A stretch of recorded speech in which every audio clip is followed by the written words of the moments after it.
Tokusatsu is just one big toy commercial. Tokusatsu is only made so they can sell toys. Tokusatsu can't survive without them having to sell tons of toys. I'm sure every one of you has heard one of, if not something similar to, these statements at some point. It's something that some people like to deny, but they aren't entirely false. Tokusatsu, from its earlier days all the way up to the present, has always seen a majority of its income come from the sales of toys and other merchandise. Yeah, that's simply the truth. But is it really such a bad thing if that's the case? Are the claims that Toku only exists to sell toys justified? Do you have to enjoy the fact Toku promotes real-world toys to enjoy any other aspect of the show? We'll be discussing all these questions and more as we try and determine where toys in Tokusatsu succeed and where they falter. I think we need to set the scene a little bit here, since there seems to be a bit of confusion over the ideas that toys have only ever been pushed in Tokusatsu since like the mid-2000s. But really, this quote-unquote problem has existed since when the medium began. As far back as the first two Godzilla movies, and other early Toho kaiju movies received things like manga adaptations in their initial release window, despite their nature as being serious horror movies made for adults. But in terms of how we see the idea of merchandising today, it wouldn't take too long for the trend to begin. Gekko Kamen, alongside every black and white Toku TV show from the 50s and 60s, like Nanaido Kamen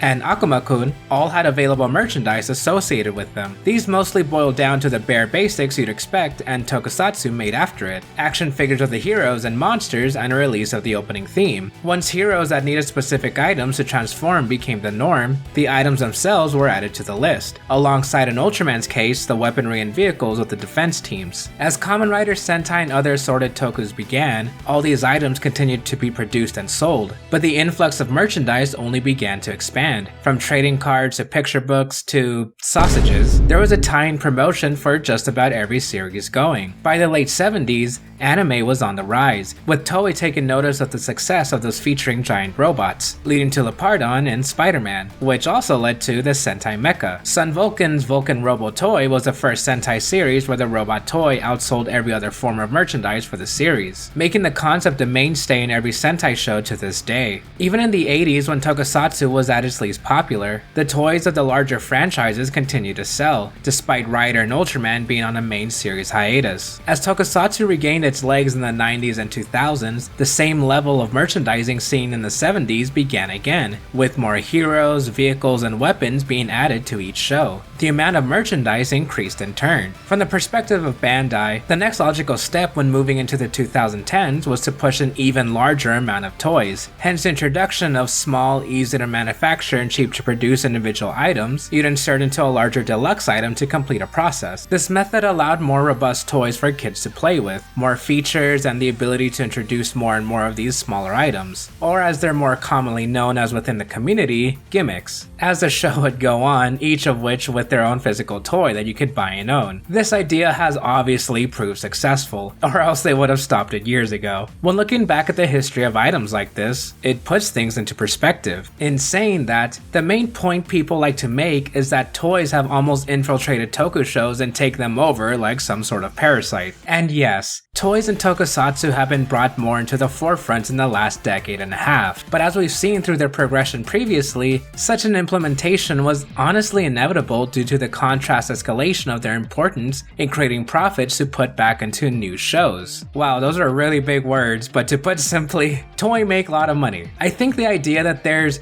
too many toys is overblown, especially with recent season. The quality of the toys produced can definitely vary from show to show, but in general, you can nowadays expect a new piece of merch every couple of episodes. No matter how many toys there are, stories are still being told, and sometimes the toys are put more in the background. It's pretty easy to believe that it is entirely possible to craft a good story around the merchandise. The ideas of them may be out there sometimes, but so long as they are implemented in a way that works in the world and the story, then I really don't see the problem. XA, Geo, and Revice might be the shows with the most collectible gimmicks, but I think they have stories that anyone can follow regardless. If you genuinely believe that these shows, or any other tokusatsu for that matter, have no artistic integrity in terms of their plots, characters, cinematography, choreography, music, or anything else aside from all their needs to sell products based on them, then do you even watch Toku at all?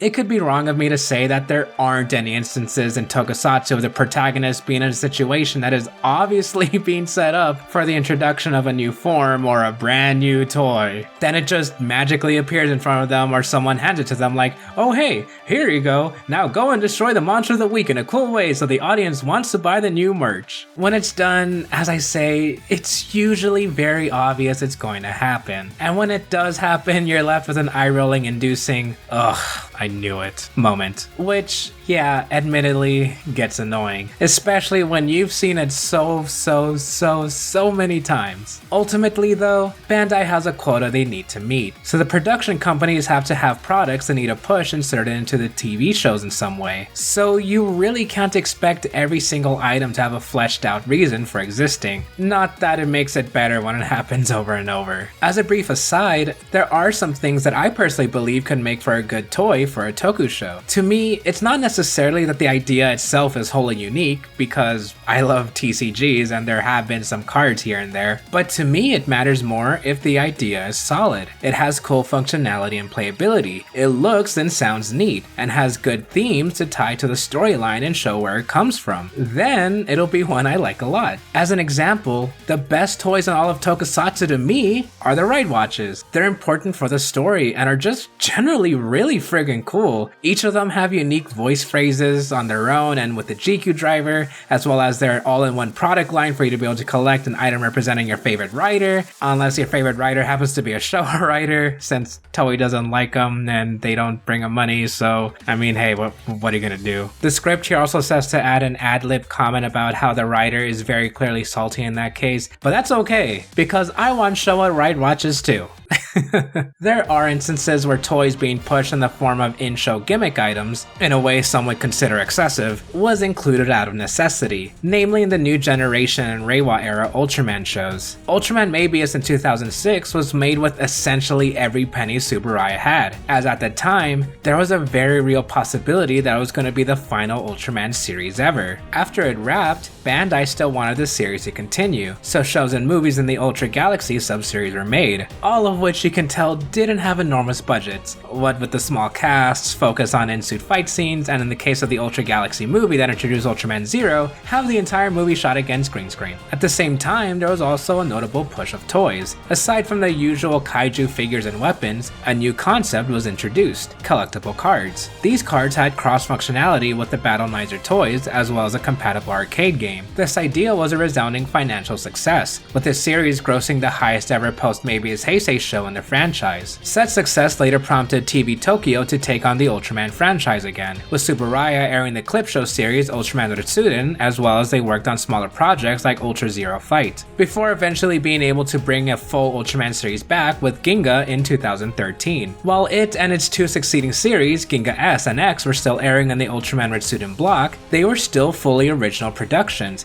albeit still evidently being made cheaper with what came before it. This return was due in no small part to them using the Spark dolls, essentially taking the existing small-scale Ultraman vinyl figures and giving them functionality with the transformation toys, which to me is absolutely genius, and I want them. Luckily, Spark dolls proved popular enough to where they were kept as major items in both Ginga S and X, with their sales only increasing with each year. Since then, Ultraman has gone on to have a new, sometimes recycled, gimmick item each year, with each being more successful than the last. The money that Tsuburaya in turn is receiving is put on full display in more recent Ultra shows, with visuals unlike any we've seen in Toku outside of them. Clearly they wanted to get to the point where they're at for a long time, but have only recently been able to express it through the quality of the most recent series. It may have taken a few years to get there, but Tsuburaya are back where they want to be, and it would be fair to say that the use of the toys within the show was a major reason as to why, and also as to why they keep upping their game with each passing year from their previous year's successful toy line. We also need to consider the question of how much is too much. I mean, being totally honest here, looking in as someone unfamiliar with the current formula, admittedly, it can seem overwhelming, especially if you end up enjoying the show so much that you want to purchase everything related to it. Some might forget that Tokusatsu's primary target audience is children. And what does every TV show or movie whose primary target audience children do? Sell merchandise based on it.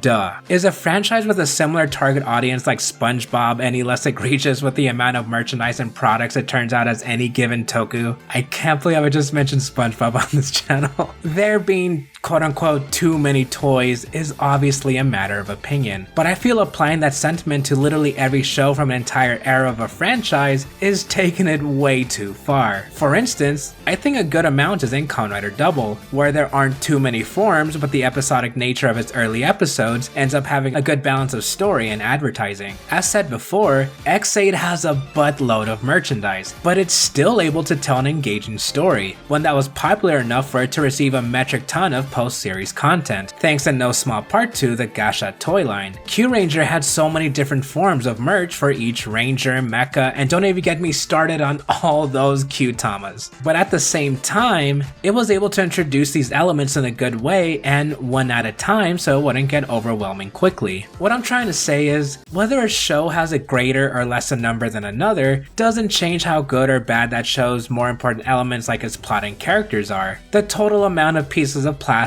underwear, and hand towels is not an objective mark of the entire show's overall quality. I know this seems like such an obvious thing to say, but there are people who believe that just because a toku has a large merchandise line associated with it automatically makes it a bad show. And yes, I'm looking at you, toku boomers. I get your comments a lot.